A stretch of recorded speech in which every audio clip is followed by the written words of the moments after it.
पढ़ेंगे बेलन से कुछ रिलेटिव सवाल। तो कुछ कोई भी सवाल हो, सवाल को हम लोग सबसे पहले क्या करेंगे, पढ़ते हैं, देखते हैं क्या कह रहा है। तो कह रहा है एक बेलन का व्यास 28 सेंटीमीटर और ऊंचाई 20 सेंटीमीटर, तो बेलन का वह पृष्ठ तथा आयतन ज्ञात करें। तो सबसे पहले हम लोग देखते हैं बेलन पाते हैं।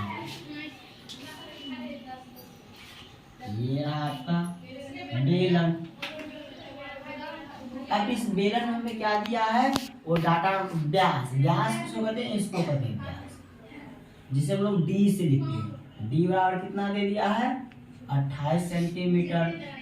फिर देखो ऊंचाई, ऊंचाई किसको कहते हैं, इसको कहते हैं, जिसे हम लोग लिखते हैं एच सी।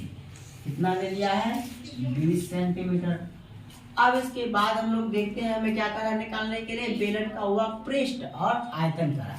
हम लोग जानेंगे क्या कि हुआ पृष्ठ का फॉर्मूला क्या था। वह पृष्ठ का हम लोग देखते हैं, फॉर्मूला आप लोगों को बताए थे, 2πr/h होता है। तो 2 हमको मालूम है, पाई हमको मालूम है, h हमको मालूम है, क्या r हमको मालूम है, नहीं मालूम। तो सबसे पहले हम लोग क्या करेंगे, r निकालेंगे। तो r निकालेंगे तो r का रिलेशन किससे है, d से, मतलब व्यास से। इसीलिए लिखते हैं r बराबर क्या होता है, d/2 होता है, d/2। और d आपको कितना दिया है, 28, 28/2 काटेंगे बराबर 14 सेंटीमीटर, मतलब हमको त्रिज्या मिल गया। अब कुछ भी कहेगा हमें, जब बेलन में अगर ऊंचाई और त्रिज्या मिल जाए तो कुछ भी कहेगा तो मान लो आसानी से निकाल लेंगे। अब जैसे आप लिखते हैं बेलन का वह पृष्ठ, वह पृष्ठ बराबर फॉर्मूला क्या होता है, पाई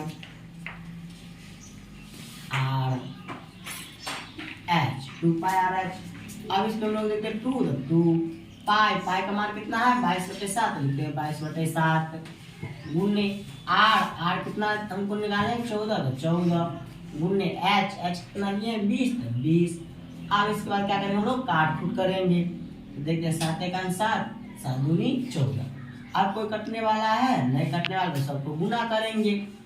2 दूनी 4, 4 दूनी 8, 8 दूनी 16, 6 हासिल 1, 8 दूनी 16, 1 17, एक जीरो था, एक जीरो बैठा देंगे। यही हो गया आपका वह पृष्ठ। फिर इसके बाद करा क्या, आयतन निकालेंगे। हम लोग जानेंगे आयतन का फॉर्मूला क्या होता है, तो पाई r² h होता है। लिखते हैं बेलन का आयतन बराबर पाई r² h।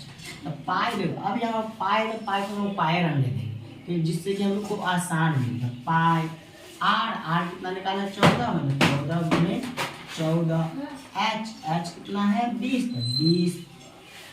अब गुना करते हैं तो 14 का कितना होता है, 196। 196 को कितना से गुना करना है, 20 से। लिखते हैं 196 गुने 20 पाई, 6 दूनी 12 के 2 हासिल 1, 9 18, 1 19, 2 1 2 1 3, इतना पाई। ये हो गया आपका आयतन। तो दोनों आपका निकल गया। और इसी तरह से हम लोग किसी भी का पहले डाटा नोट करेंगे और उसके बाद सॉल्यूशन करेंगे।